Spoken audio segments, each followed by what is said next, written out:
Good morning to all of you. मैं doctor Neeru Sen health healing centre Delhi की तरफ से एक बार फिर से आप लोगों का हार्दिक स्वागत करती हूँ। साथियों, हम समय समय पर बहुत सारे डिसीज़ को लेकर आपस में एक दूसरे के साथ रूबरू होते हैं और आज भी हम एक बहुत ही यूनिक बीमारी के बारे में बात करने के लिए आए हैं।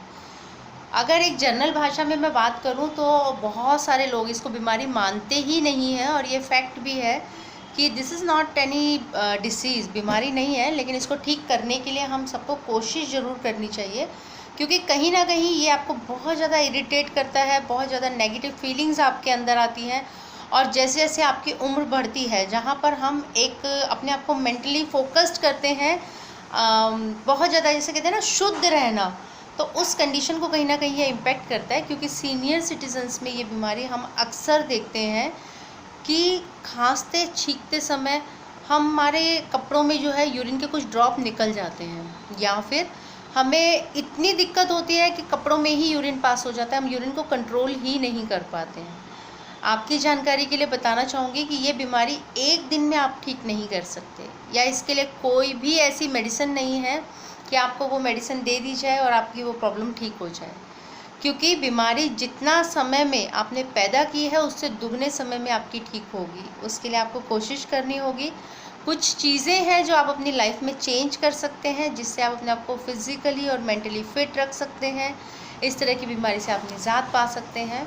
तो आपको करना क्या है, जो ध्यान रखने वाली बातें हैं वो ये कि सबसे पहली चीज़, आप कभी भी खड़े होकर यूरिन पास नहीं करेंगे। जी हाँ, ये पॉइंट जितने भी मेल मेंबर्स हैं उनके लिए है कि आपको यूरिन पास करते समय हमेशा खड़े नहीं रहना है, कभी भी हमेशा बैठकर आप यूरिन पास करेंगे। जितने भी फीमेल्स और मेल्स पेशेंट हैं उनको ये ध्यान रखना होगा कि आप यूरिन पास करते समय डायरेक्ट फ्लो नहीं छोड़ेंगे।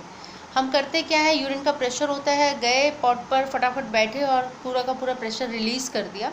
आपको हमेशा यूरिन पास करते समय धीरे धीरे अपनी मांसपेशियों को अंदर की तरफ खींच के होल्ड करना चाहिए, जिससे यूरिन का प्रेशर जो है वो थोड़ी देर के लिए रुके और फिर आप उसे छोड़ें, फिर से थोड़ी देर के लिए रोकें, फिर छोड़ें, फिर थोड़ी देर के लिए रोकें, फिर छोड़ें।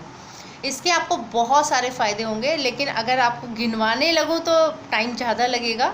मैं ये चीज़ आपको प्रैक्टिकली करने के लिए सजेस्ट करूँगी कि आप इसको प्रैक्टिकली मतलब आप इसको यूज़ करना शुरू करें और ख़ास तौर से अपने बच्चों को आप ज़रूर फॉलो करवाएं, क्योंकि बच्चे वही करते हैं जो हम उन्हें सिखाते हैं।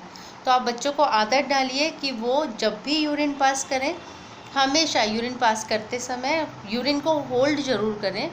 उससे उनकी जो जेनिटल ऑर्गन्स मसल्स हैं वो भी स्ट्रॉन्ग होती हैं।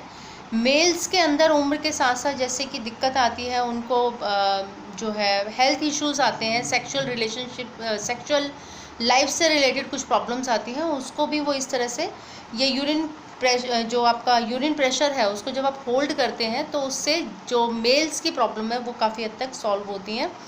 उन प्रॉब्लम्स के बारे में मैं आपसे डिस्कस नहीं कर पाऊँगी because I am not a sexologist, तो उसके लिए आपको किसी कंसर्न डॉक्टर से ही मिलना होगा। लेकिन आप यूरिन को होल्ड करके अपनी बहुत सारी प्रॉब्लम्स को ठीक कर सकते हैं।